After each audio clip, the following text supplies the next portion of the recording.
Rajasthan Royals की release list जारी हो चुकी है दोस्तों।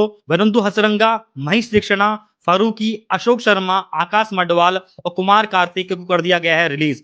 दो रिलीज जो हम सोच रहे थे तुषार देशपांडे का और सिमरन हेटमायर का, लेकिन उनको रिलीज नहीं किया है, उनको रिटेन कर लिया गया है। और इसी के साथ 16 करोड़ का पर्स लेकर जाएगी राजस्थान रॉयल्स आईपीएल ऑक्शन 2026 के अंदर।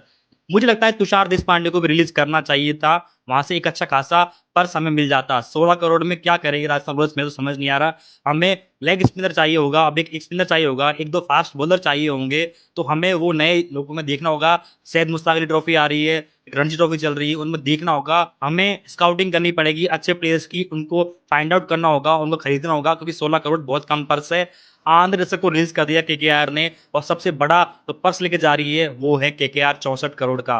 तो ये काफी उलटफेर हो चुका है। राजस्थान रॉयल्स का मेन कोर वही रहने वाला है, बाकी टीम सेम सी रही है, ज्यादा कुछ में अंतर है नहीं।